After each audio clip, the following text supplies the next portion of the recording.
பிரியமானவர்களே, இயேசு கிறிஸ்துவின் நாமத்தில் உங்கள் எல்லாருக்கும் என்னுடைய அன்பின் வாழ்த்துக்கள். எப்படி இருக்கீங்க? நல்லா இருக்கீங்களா? நேற்றைய தினம் கர்த்தர் நமக்கு நல்ல ஒரு ஆசீர்வாதத்தை கட்டளையிட்டார். அப்படி தானே? எழுப்புதல் காலத்தில் தேவன் எப்படி செயல்படுவார், ஆவியானவர் எப்படி ஊற்றப்படுவார், அற்புதங்கள் எப்படியெல்லாம் நடக்கும், இது ஒரு பிகினிங், ஆரம்பத்தை நம்ம பார்த்துட்டோம். இந்த வருஷத்துலேருந்து ஒரு பெரிய ஆவிக்குரிய மாற்றம் உலக அளவில் உண்டாகும். எழுப்புதலினை தீவிரமாய் பரவ ஆரம்பிக்கும். இந்த கடைசி காலத்தில் நாம் எப்படிப்பட்ட சிந்தை உள்ளவளாக இருக்கணும், அதை குறித்து தான் ஆண்டவர் பேசி வருகிறார். நம்முடைய பெயர் ஜீவ புஸ்தகத்தில் இருக்கிறது என்பதில் தெளிவான உறுதி இருக்க வேண்டும். நம்புகிறேன் தவறான நம்பிக்கை ஏமாற்றத்தில் கொண்டு போய் விட்டு விடும். திட்டமாக உங்களுக்கு தெரியணும், நான் பாவத்தை விட்ட மனம் திரும்பிட்டேன், இயேசுவின் ரத்தம் என்னை கழுவி விட்டது, என் பெயர் ஜீவ புஸ்தகத்தில் இருக்கிறதுன்னு நிச்சயமான அனுபவத்தோடு நம்ம வாழணும். எனி டைம் எக்காலம் துணிக்கலாம், ஆண்டோடைய வருகை இருக்கலாம். கைவிடப்பட்டு விட்டால் ரொம்ப பரிதாபமாகிவிடும். அதனால் அந்த சிந்தை உள்ளவளாக இருக்கணும். அது மாத்திரம் போதாது, இந்த கடைசி காலத்தில் எதில் நம்ம கவனம் செலுத்தணும், வெளிப்படுத்தின விசேஷம் சொல்லுகிற ஒரு முக்கியமான சத்தியம், அதை குறித்து தொடர்ந்து பேசும்படி ஆண்டவர் கட்டளையிட்டு இருக்கிறார். இன்றைக்கி அதை ஆரம்பிக்க போகிறோம். கவனமாக வேத புஸ்தகத்தோடு நீங்கள் உட்கார்ந்துருக்கணும். முடிந்த குறிப்பெல்லாம் எடுத்துக்கொள்ளுங்க, மற்றவங்களுக்கு தெரியப்படுத்துங்க. உங்களுக்கான முக்கியமான செய்தி கர்த்தர் வைத்திருக்கிறார். உங்களை பார்ப்பது எனக்கு அதிக சந்தோஷம். நீங்கள் நல்லா ஜெபிக்கிறீங்க, இயேசுக்காக ஆண்டவருக்காக எழும்பணும்னு வாஞ்சியோடு இருக்கிறீங்க. உங்களை நான் வாழ்த்துகிறேன். சரி, இந்த வெளிப்படுத்தின விசேஷத்தில் நான் அந்த கடைசி கால சம்பவங்கள் எல்லாம் எழுதப்பட்டிருக்கிறது இல்லை. அதில் முதலாவது நீங்கள் பார்த்தீங்கன்னா 2-3 அதிகாரம் வாசிக்கும்போது 7 சபைகளுக்கு சொல்லப்பட்ட செய்திகள் சொல்லப்படுவதை நீங்கள் பார்க்க முடியும். ஆசியாவில் இருக்கிற 7 சபைகள் வெளிப்படுத்த விசேஷம் 2-3 அதிகாரங்களிலே நீங்கள் பார்க்க முடியும். எபேசு சபை, சிமர்னா சபை, பெர்கமு, தியத்தீரா, சர்தை, பிலதெல்பியா, லவோதிகேயா, இதெல்லாம் பட்டணங்கள், பட்டணத்தினுடைய பெயர்கள், அங்கிருந்த சபைகள். அப்போ அதுக்காக சொல்லப்பட்டது என்று சொன்னாலும் கடைசி காலத்தில் சபைகள் எப்படி இருக்கும் என்பதற்கு இதை நீங்கள் வாசித்து பார்த்தாலே உங்களுக்கு புரிந்துவிடும். சபைகளுடைய நிலைமை கடைசி காலத்தில் சபைகள் எப்படி இருக்குன்னா இப்படி தான் இருக்கும். இப்போ இருக்கிறது தான் எழுதப்பட்டு இருக்கிறது. கடைசி காலத்தில் சபைகள் இப்படி 2 காரியம் இருக்கும். அதில் ஒன்று நிறைவான காரியம், இன்னொன்று குறைவான காரியம். முதல்ல ஆண்டவர் நிறைவானதெல்லாம் சொல்லி பாராட்டி கொண்டே வருவார். 2வது என்னாலும் உன்னிடத்தில் ஒரு குறை உண்டு அப்படின்னு ஆண்டவர் சொல்ல ஆரம்பித்து குறைகளை சுட்டி காண்பித்து சரிப்படுத்துவதற்கான காரியத்தை சொல்லுவார்.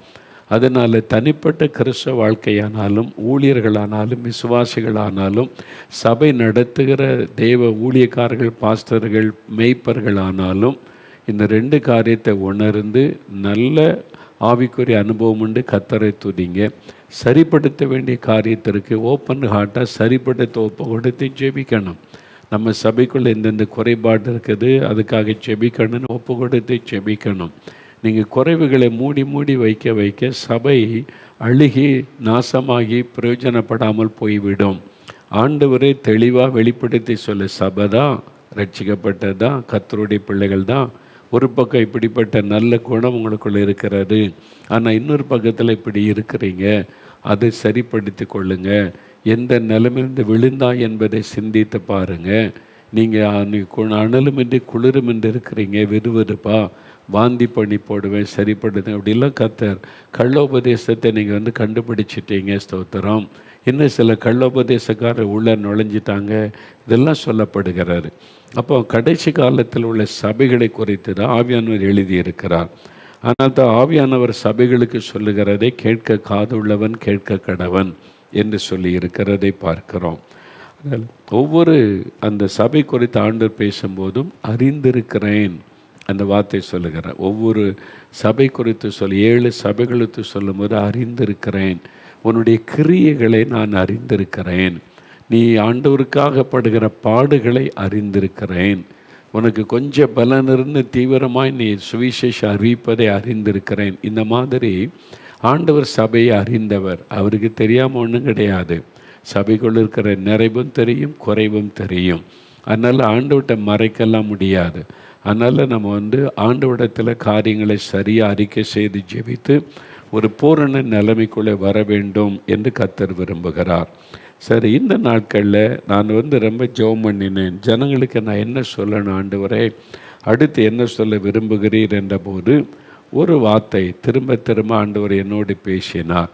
அதை வைத்து தான் கடந்த சில நாட்களாக ஜெபம் பண்ணி கொண்டே இருந்தபோது அதை குறித்து உங்களுக்கு தெளிவாக பேசும்படி கட்டளையிட்டார்.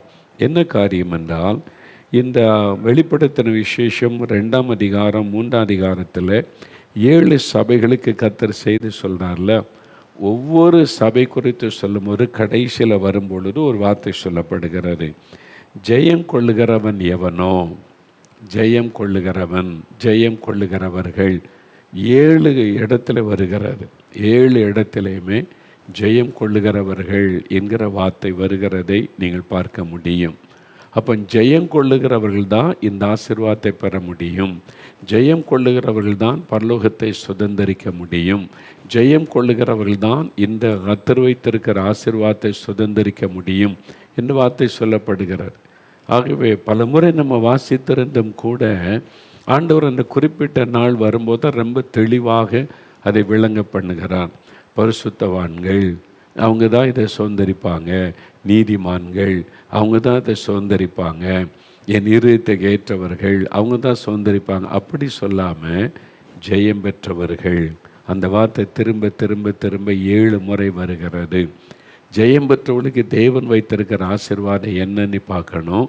அப்போ என்ன அர்த்தம், கடைசி காலத்தில் வருகைக்கு ஆயத்தப்படுறவங்க நம்ம ஜெயிக்கிறவர்களாக இருக்கணும். அதான் ஆண்டவருடைய விருப்பம். நம்ம ஜெயிக்கிறவர்களாக இருக்கணும். நம்ம எதை ஜெயிக்கணும், எப்படி ஜெயிக்கணும், அனிதனமும் ஜெயமுள்ள ஒரு வாழ்க்கை வாழணும். ஊழியர்களாக இருந்தாலும், விசுவாசிகளாக இருந்தாலும், மிஷினரிகளாக இருந்தாலும் நீங்கள் ஜெயிக்கிறவர்களாக இல்லாமல் தோல்வி அடைஞ்சிங்கன்னா நீங்கள் இந்த ஆசீர்வாதத்தை இழந்து போயிடுவீங்க என்பதாகத்தான் அதுக்கு அர்த்தம். இந்த ஜெயிக்கிறவங்களுக்கு ஆண்டவர் என்ன ஆசீர்வாதம் வைத்திருக்கிறார், நம்ம எதை ஜெயிக்கணும், அது குறித்து தான் தொடர்ந்து தியானிக்க போகிறோம்.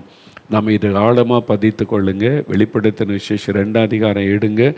இந்த ஜெயிக்கிறவளுக்கு, ஜெயம் பெற்றவளுக்கு தேவன் வைத்திருக்கிற ஆசீர்வாதம் சில வசனங்களை வாசிக்க போகிற. முதலாவது வெளிப்படுத்தின விசேஷம் 2ஆம் அதிகாரம் 7வது வசனம். ஆண்டவர் முதல் எபேசு சபைக்கு எழுதிட்டு இந்த வார்த்தை சொல்லுகிறார் பாருங்கள். இதெல்லாம் 334வது பக்கம் புதிய ஏற்பாட்டில் எடுத்துக்கொள்ளுங்க. ஆவியானவர் சபைகளுக்கு சொல்லுகிறதை காது உள்ளவன் கேட்க கடவன். ஜெயம் கொள்ளுகிறவன் எவனோ அவனுக்கு தேவனுடைய பரதீசின் மத்தியில் இருக்கிற ஜீவ விருட்சத்தின் கனியை புசிக்க கொடுப்பேன் என்று எழுது. ஆண்டவர் சொல்லி இருக்கிறார். ஜெயம் கொள்ளுகிறவனுக்கு தேவனுடைய பரதீசின் மத்தியில் இருக்கிற ஜீவ விருட்சத்தின் கனியை புசிக்க கொடுப்பேன். இது ஒரு பெரிய ஆசீர்வாதம். ஜீவ விருட்சம், அது அந்த கனியை ஆண்டவர் புசிக்க கொடுப்பாராம். அந்த ஒரு ஆசீர்வாதம் நமக்கு எழுதப்பட்டிருக்கிறது ஜெயிக்கிறவர்களுக்கு என்பதாக வாசிக்கிறோம். 2வது பாருங்கள், வெளிப்படுத்தின விசேஷம் 2ஆம் அதிகாரம் 11ஆம் வசனத்தில் ஆண்டவர் சொல்லுகிற ஒரு காரியம். ஆவியானவர் சபைகளுக்கு சொல்லுகிறதை காதுள்ளவன் கேட்க கடவன். ஜெயம் கொள்ளுகிறவன் 2ஆம் மரணத்தினால் சேதப்படுவது இல்லை என்று எழுது. ஜெயம் கொள்ளுகிறவர்கள் தான் 2ஆம் மரணத்தினால் சேதப்படுவது இல்லை. அப்போ நம்ம ஜெயிக்கணும், ஜெயம் பெற்றவளாக இருக்கணும். அப்போ தான் இந்த ஆசீர்வாதத்தை சுதந்திரிக்க முடியும் என்பதை ஆண்டவர் தெளிவுபடுத்துகிறார். மறுபடியும் 3வது வெளிப்படுத்தின விசேஷம் 2ஆம் அதிகாரம் 17வது வசனம் பாருங்கள். அந்த வசனம் நீ வெளிப்படுத்தல் எடுத்து வச்சுருக்கீங்களா? அந்த வசனம் பாருங்கள். ஆவியானவர் சபைகளுக்கு சொல்லுகிறதை காது உள்ளவன் கேட்க கடவன்.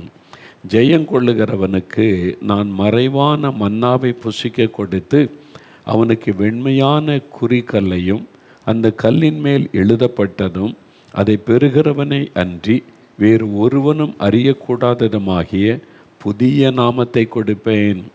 மறைவான மன்னாவை கொடுப்பேன், புதிய நாமத்தை கொடுப்பேன். இதெல்லாம் ஒரு ஆசீர்வாதம். பரலோகத்தில் நம்ம இந்த ஆசீர்வாதத்தை அனுபவிக்க போகிறோம், பெற்றுக்கொள்ள போகிறோம். யாருக்கு கொடுக்கப்படும் அப்படின்னு சொன்னால் ஜெயம் கொள்ளுகிறவனுக்கு. நல்ல கவனிங்க, இங்கே விசுவாசிக்கின்றியோ சீஷர்களுக்கென்றோ பரிசுத்தவான்களுக்கென்றோ அல்லது நீதிமான்களுக்கென்றோ குறிக்கப்படாமல் திரும்ப திரும்ப ஆவியானவர் சொல்லுகிறார், ஜெயம் கொள்ளுகிறவனுக்கு. அப்போ ரொம்ப கவனிக்க வேண்டிய விஷயம், நம்ம ஜெயிக்கணும். நான் ஜெயம் பெற்றவனாக இருக்கிறேன்னா எதை ஜெயிக்கணும், என்ன காரியம் ஆண்டவருடைய வசனம் சொல்லியிருக்கிறது, இதை தெளிவாக அறிந்து கொண்டு ஜெயிக்கிறவங்க தான் பரலோகத்தில் ஆசீர்வாதத்தை சுதந்திரிக்க முடியும் என்பதை ஆவியானவர் எழுதி வைத்திருக்கிறார். 4வது வெளிப்படுத்தல் 2ஆம் அதிகாரம் 26வது வசனம் பாருங்கள். 26வது வசனத்தில், ஜெயம் கொண்டு முடிவு பரியந்தம் என் கிரியைகளை கை கொள்ளுகிறவன் எவனோ அவனுக்கு நான் என் பிதாவினிடத்தில் அதிகாரம் பெற்றது போல ஜாதிகளின் மேல் அதிகாரம் கொடுப்பேன். ஜெயம் கொண்டு முடிவு பரியந்தம் என் கிரியைகளை கை கொள்ளுகிறவன் எவனோ, முடிவு பரியந்தம் தேவனுடைய கிரியைகளை கை கொள்ளணும். ஒரு முறை ரட்சிக்கப்பட்டாச்சு, ஜீவபுஸ்தகத்தில் பெயர் எழுதியாச்சு, இனிமேல் எப்படியும் வாழலாம் கிருபை. இந்த ஏமாற்று வேலைலாம் கத்தர்கிட்ட நடக்காது. வசனத்தை நல்லா கவனித்து அறிந்து கொள்ளுங்க. நீங்கள் ஜெயம் கொண்டு முடிவு பரியந்தம் கடைசி வரைக்கும் என் கிரியைகளை கை கொள்ளுகிறவன் எவனோ, ஆண்டவுடைய வார்த்தைகள் ஆண்டவுடைய செயல்கள் அதை கை கொண்டு நடக்கிறவன் எவனோ அவனுக்கு தான் ஜாதிகளின் மேல் அதிகாரம் கொடுப்பேன் என்று ஆண்டவர் சொல்லுகிறான். அடுத்து ஒரு காரியம் 5வது பாருங்கள். வெளிப்படுத்தின விசேஷம் 3ஆம் அதிகாரம் 5வது வசனம், ஜெயம் கொள்ளுகிறவன் எவனோ அவனுக்கு வெண்வஸ்திரம் தரிக்கப்படும், ஜீவ புஸ்தகத்திலிருந்து அவனுடைய நாமத்தை நான் கிறுக்கி போடாமல் என் பிதா முன்பாகவும் அவருடைய தூதர் முன்பாகவும் அவன் நாமத்தை அறிக்கையிடுவேன். நல்ல கவனிங்க, ஜெயங்கொள்ளுகிறவன் எவனோ அவனுக்கு வெண்வஸ்திரம் தரிப்பிக்கப்படும். அது மாத்திரம் அல்ல, ஜீவ புஸ்தகத்திலிருந்து அவனுடைய நாமத்தை நான் கிறுக்கி போட மாட்டேன். அப்போ என்ன அர்த்தம்?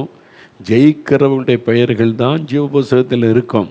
நீங்கள் தோத்துட்டீங்கன்னா, தோல்வி அடைஞ்சிட்டிங்கன்னா பெயர் கிறுக்கப்பட்டு விடுன்னு அர்த்தம். அப்போ நீங்கள் ஜெயிக்கிறவளாக இருக்கணும். நீங்கள் ஜெயித்து ஜெயித்து ஜெயித்து முன்னேறி போகணும், ஜெயம் பெற்றவளாய் முன்னேறி போகணும். அவங்க பெயரை தான் ஜீவ புஸ்தகத்திலேருந்து கிறுக்க போடாமல் இருப்பேன். அப்போ ஜீவ புஸ்தகத்தில் பெயர் எழுதப்பட்டாலும், நான் ரட்சிக்கப்பட்டுட்டேன், என் பெயர் ஜீவ புஸ்தகத்தில் எழுதப்பட்டு இருக்கிறது என்று சொன்னாலும் கிறுக்கப்படாதபடி நீங்கள் பாதுகாப்பாக வைத்து கொள்ளணுமானா ஜெயிக்கிறவங்களாக இருக்கணும். அதான் வசனம் சொல்லுகிறார், ஆண்டவரே சொல்கிறார். அப்போ நீங்கள் ஜெயம் கொண்டவர்களாக நின்றாதான் உங்களுடைய ஜீவ புஸ்தகத்தில் இருக்கிற பெயரும் பாதுகாக்கப்பட்டு பரலோக ராஜ்யத்துக்குள்ளே பிரவேசிக்க முடியும் என்பதை நீங்கள் மறந்துடக்கூடாது. அடுத்து 6வது வெளிப்படுத்தின விசேஷம் 3ஆம் அதிகாரம் 12ஆம் வசனம் பாருங்கள். ஜெயம் கொள்ளுகிறவன் எவனோ அவனை என் தேவனுடைய ஆலயத்திலே தூணாக்குவேன், அது நின்று அவன் ஒரு காலம் நீங்குவதில்லை. என் தேவனுடைய நாமத்தையும் என் தேவனால் பரலோகத்தில் இருந்து இறங்கி வருகிற புதிய எருசலேமாகிய என் தேவனுடைய நகரத்தின் நாமத்தையும் என் புதிய நாமத்தையும் அவன் மேல் எழுதுவேன் என்று கர்த்தர் சொல்லுகிறார். ஜெயங்கொள்ளுகிறவன் தேவனுடைய ஆலயத்திலே தூணாக்குவேன் என்பதாக ஆண்டவர் சொல்லுகிறார். 7வது கடைசியாக பாருங்கள், வெளிப்படுத்தல் 3ஆம் அதிகாரம் 21வது வசனம், நான் ஜெயம் கொண்டு என் பிதாவினுடைய சிங்காசனத்திலே அவரோடு கூட உட்கார்ந்தது போல ஜெயம் கொள்ளுகிறவன் எவனோ அவனும் என்னுடைய சிங்காசனத்தில் என்னோட கூட உட்காரும்படி அருள் செய்வேன். எவ்வளோ பெரிய பாக்கியம்! ஜெயிக்கிறவங்களுக்கு தான் இயேசுவோடு கூட அவர் பக்கத்தில் சிங்காசனத்தில் உட்காருவதற்கு அருள் செய்வேன் என்று ஆண்டவர் சொல்லுகிறார். இந்த 7 காரியமும் நீங்கள் பாருங்கள், சபைகளுக்கு, விசுவாசிகளுக்கு, தெய்வ பிள்ளைகளுக்கு சொல்லப்பட்ட முக்கியமான செய்தி. அப்போ இந்த கடைசி காலத்தில், வருகையின் காலத்தில் நம்முடைய மனதில் ஆழமாய் பதிக்க வேண்டிய காரியம், நான் ஜெயிக்கிறவனாக இருக்கணும், ஜெயம் பெற்றவனாக இருக்கணும் என்பது தான். அதுதான் ஆண்டவருடைய எதிர்பார்ப்பு என்பதை மறந்துடக்கூடாது. சரி, நம்ம ஜெயிக்கணும் என்பதுதான் கர்த்தருடைய விருப்பம் இல்லையா? அப்போ அந்த ஜெயத்தை பற்றி தேவன் பல காரியத்தை நமக்கு சொல்லி இருக்கிறார். அதில் ரொம்ப கவனம் செலுத்த வேண்டியது முக்கியமான அவசியம். 1 கொரிந்தியர் 15ஆம் அதிகாரம் 57வது வசனம் எடுங்க. 1 கொரிந்தியர் 15ஆம் அதிகாரம் 57வது வசனம் எடுத்துட்டிங்களா? புதிய ஏற்பாட்டில் 243வது பக்கம். அதில் பாருங்கள், 57வது வசனம் வாசிக்கிறேன். நம்முடைய கர்த்தராகிய இயேசு கிறிஸ்துவினாலே நமக்கு ஜெயம் கொடுக்கிற தேவனுக்கு ஸ்தோத்திரம். நமக்கு ஜெயம் கொடுக்கிற தேவனுக்கு ஸ்தோத்திரம். அங்கே ஆண்டவர் சொல்லுகிறார், ஜெயிக்கிறவர்கள், ஜெயம் பெற்றவர்கள், அவங்களுக்கு தான் இந்த ஆசீர்வாதம், பாக்கியம் எல்லாமே. அப்போ நம்ம ஜெயிக்கிறவளாக இருக்கணும். நீங்கள் விசுவாசியாக இருக்கலாம், சீஷராக இருக்கலாம், மிஷினரியாக இருக்கலாம், போதகராக இருக்கலாம், மெய்ப்பராக இருக்கலாம், சுவிசேஷகராக இருக்கலாம், தீர்க்கதரிசியாக இருக்கலாம், யாரை வேணுமானாலும் இருங்க. எந்த விதமான அழைப்புக்கு அழைக்கப்பட்டவளும் இருங்க, ஜெயிக்கிறவளாக இருக்கணும். இதில் தான் கவனம் செலுத்தணும். அந்த ஜெயத்தை நமக்கு கொடுக்க நம்முடைய கர்த்தராகிய இயேசு கிறிஸ்துவினாலே நமக்கு ஜெயம் கொடுக்க இயேசு ஆயத்தமாக இருக்கிறார். நம்மை பலப்படுத்தி ஜெயத்தின் பாதையில் நடத்தி செல்ல இயேசு ஆயத்தமாக இருக்கிறார். கர்த்தராகிய இயேசு கிறிஸ்துவினாலே நமக்கு ஜெயம் கொடுக்கிற தேவனுக்கு ஸ்தோத்திரம்.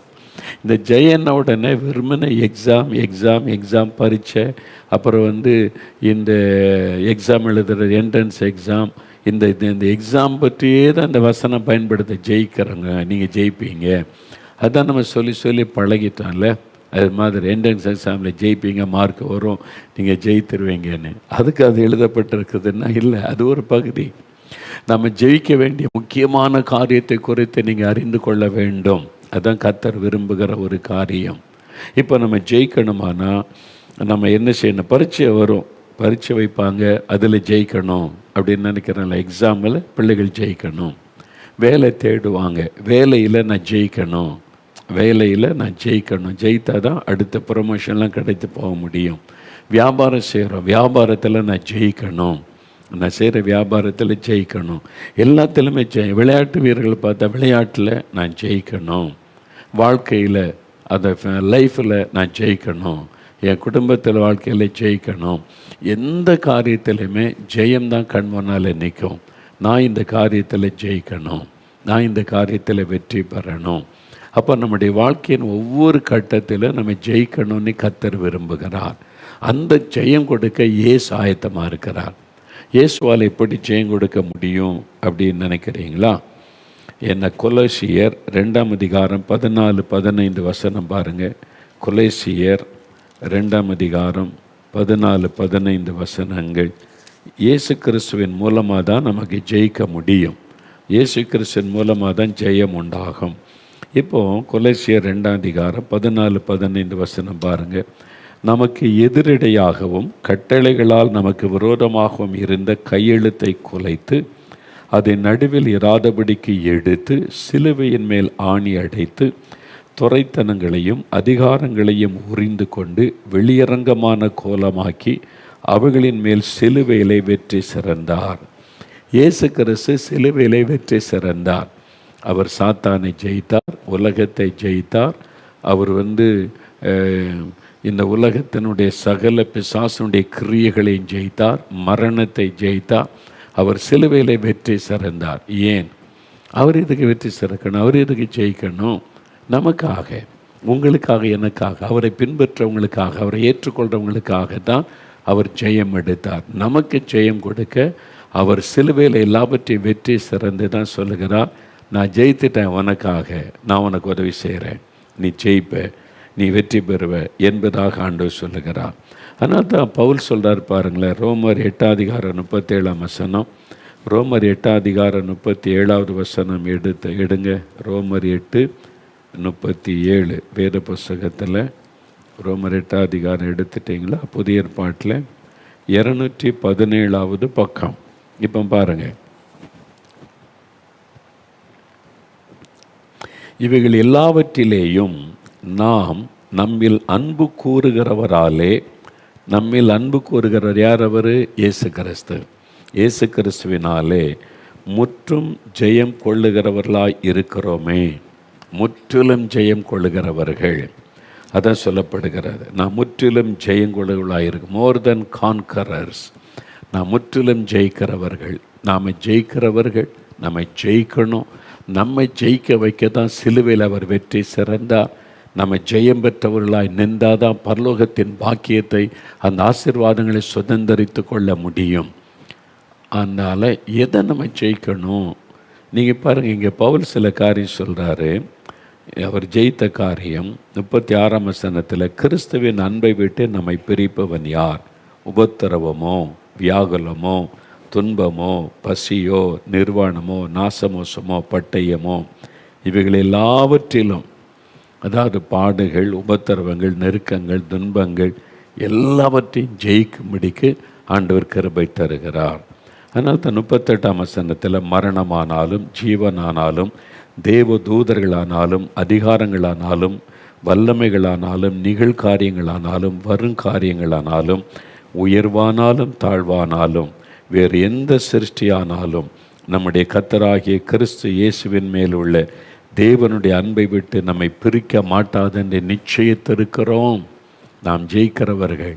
உபத்திரவங்கள், பாடுகள், நெருக்கங்கள் எது வேண்டுமானாலும் வரட்டும், நம்ம ஜெயம் பெற்றவளாக நிற்கணும். அதுக்கு தான் இயேசு சிலுவையிலே வெற்றி சிறந்தார்.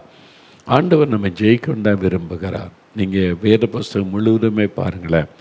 தானியேல் 6ஆம் அதிகாரம் 28ஆம் வசனம் வாசித்தால் தானியேலின் காரியம் ஜெயமாயிருந்தது. தானியேலின் காரியம் ஜெயமாயிருந்தது. தானியேல் பாபிலோன் தேசத்துக்கு கொண்டு வரப்பட்ட போது பல போராட்டம், பல நெருக்கங்கள் எல்லாத்திலும் ஜெயித்து ஜெயித்து ஜெயித்து ஜெயம் பெற்றவராய் முன்னேறி தான் உயர்ந்த நிலைமைக்கு வந்தார். தானியேலின் காரியம் ஜெயமாயிருந்தது. யோசேப்புடைய வாழ்க்கையை பாருங்கள். ஆதியாகமம் 39:2-3 பார்த்தா கர்த்தர் யோசேப்போடு கூட இருந்தார். காரிய சித்தி உள்ளவனானார். செய்ததெல்லாம் வாய்த்ததுன்னா என்ன அர்த்தம்? சக்ஸஸ், வெற்றி. அவர் எதை செய்தாலும் அதில் ஜெயம், எதை எடுத்தாலும் அதில் வெற்றி. அதுதான் வேதம் சொல்லுகிறாரு.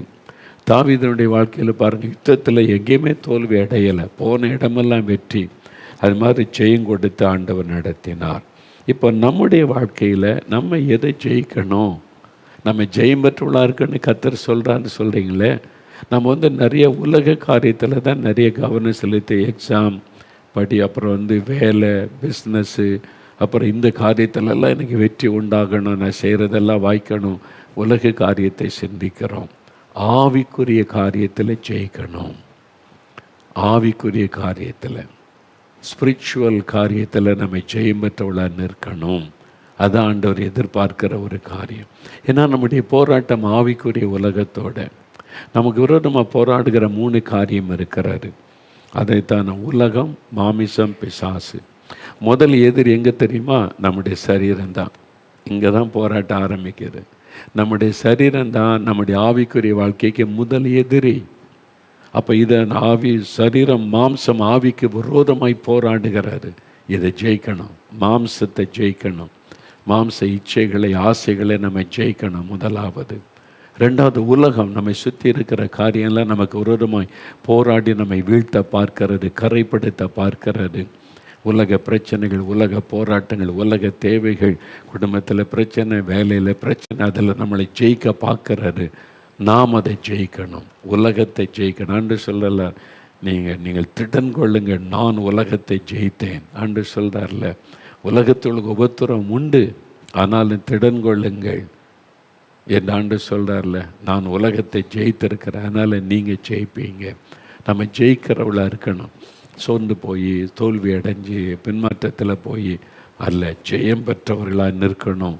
அவங்க தான் இந்த ஆசீர்வாதத்தை சுதந்திரிக்க முடியும்னு கர்த்தர் பேசுகிறார்.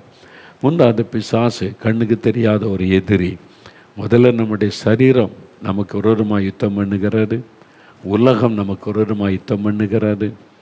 கண்ணுக்கு தெரியாத எதிரி ஆகிய பிசாசு, ஆவிக்குரிய உலகத்திலிருந்து கிரியை செய்கிற பிசாசும் அவனுடைய சேனைகளை நமக்கு விரோதமாக யுத்தம் பண்ணுது. அதெல்லாம் நம்ம ஜெயிக்கணும். என்னங்க பயமுறுத்துறீங்க, இவ்வளோ காரியம் இருக்குதா, இதெல்லாம் ஜெயிக்க முடியுமா? ஜெயிக்க முடியும், நீங்கள் ஜெயிக்கணும். அதுக்கு தான் ஆண்டவர் பேசுகிறார்.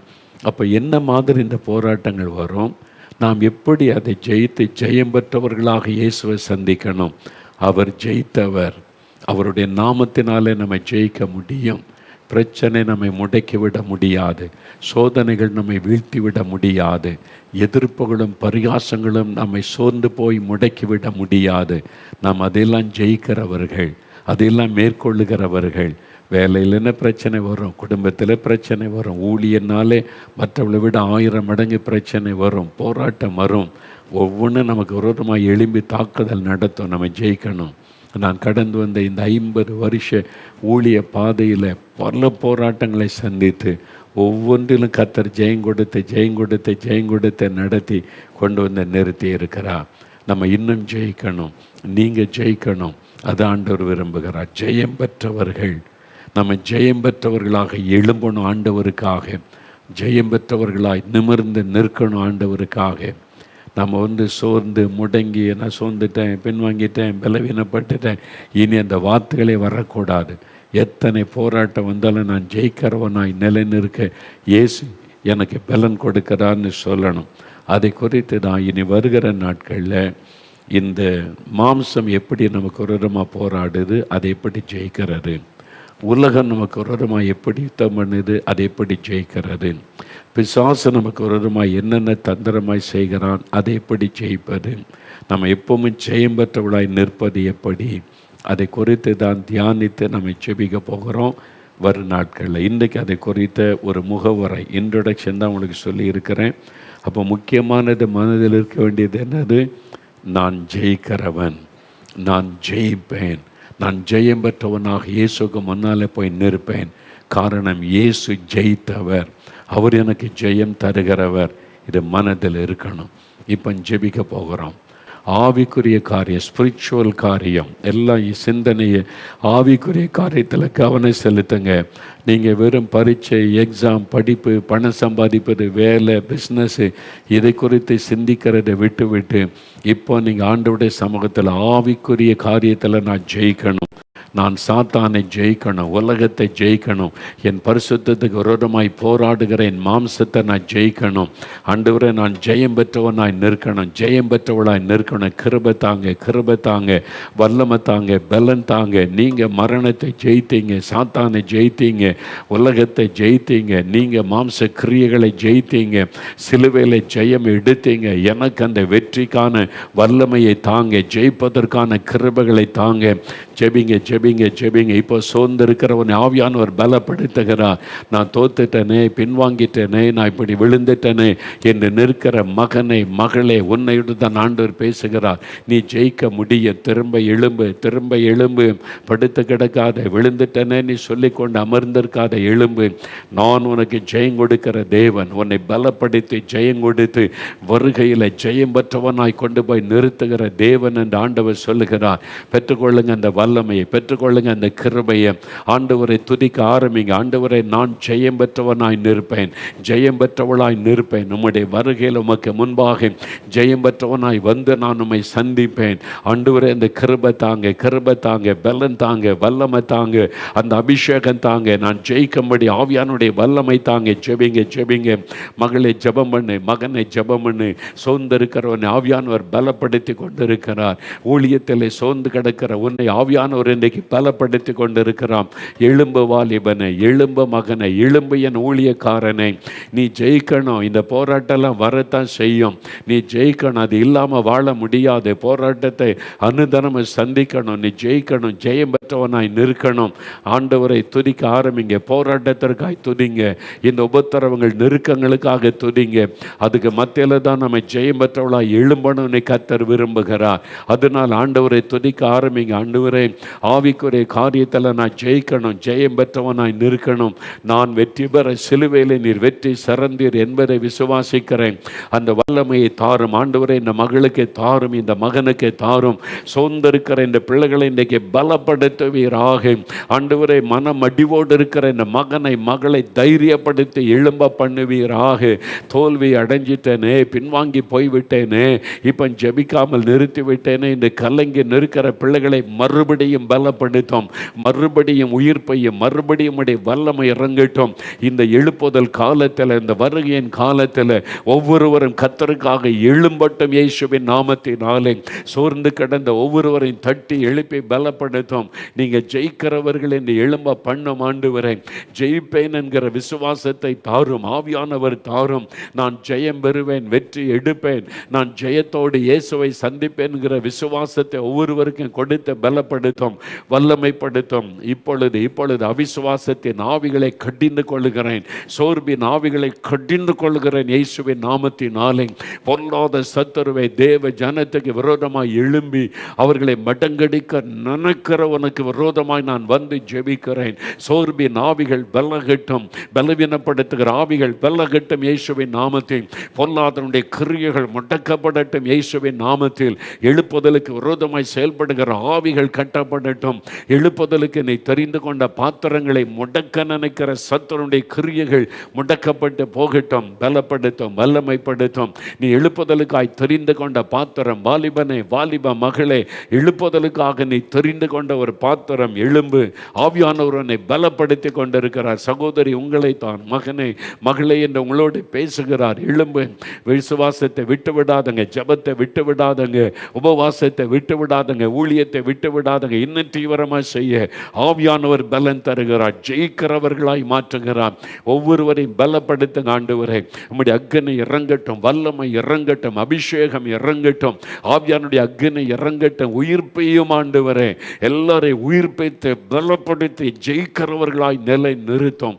கர்த்தரப்படி செய்கிறதற்காய் நன்றி. வல்லமை இறங்கினதற்காய் ஸ்தோத்திரம், அபிஷேகம் இறங்கினதற்காய் ஸ்தோத்திரம். ஆண்டவர் உங்களை பலப்படுத்தி இருக்கிறார், வல்லமைப்படுத்தி இருக்கார். சோர்ந்து போயிருந்தீங்கல்ல, ஆண்டவர் உயிர்ப்பித்து விட்டார். நம்ம எப்படி ஜெயிக்கிறது? ஒவ்வொன்றையும் ஜெயிக்கணும். அதுக்கு ஆண்டவர் என்ன நமக்கு எப்படி உதவி செய்வார், அதை குறித்து நம்ம வருகிற நாட்களில் தொடர்ந்து தியானிக்க போகிறோம். ஜெயம் பெற்றவர்களாய் கர்த்தருக்காக எழும்ப போகிறோம். இயேசு வரும் பொழுது ஜெயம் பெற்றவர்களாய் அவருக்கு முன்னால் போய் நிற்க போகிறோம். தோல்வி அடைந்தவர்களாய் அல்ல, சோர்ந்து போனவர்களாக அல்ல, பின்வாங்கி போனவர்களாக அல்ல, ஜெயம் பெற்றவர்களாக. சாத்தான் நடுங்க ஆரம்பித்து விட்டான். எப்படி ஜெயிப்பது என்பதை நம்ம வேதத்தை கற்றுக்கொண்டாலே போதும், பிசாசு நடுங்க ஆரம்பித்து விடுவான். அதனால் பயப்படாதங்க, உற்சாகமாக ஜெபிக்க ஆரம்பிங்க, துதிக்க ஆரம்பிங்க. இப்போவே வேத வசனத்தை தியானிக்க ஆரம்பிங்க. வெளிப்படுத்தின விசேஷத்தை ரொம்ப கவனமாக வாசித்து அறிந்து கொள்ளுங்க. கர்த்தர் தொடர்ந்து உங்களோடு பேசி நடத்துவார். அப்புறம் தொடர்ந்து இந்த செய்திகளுக்காகலாம் ஜெபித்து கொள்ளுங்க. கர்த்தர் நம்மோடு பேசி நடத்த போகிறார். ஆமேன், ஆமேன்.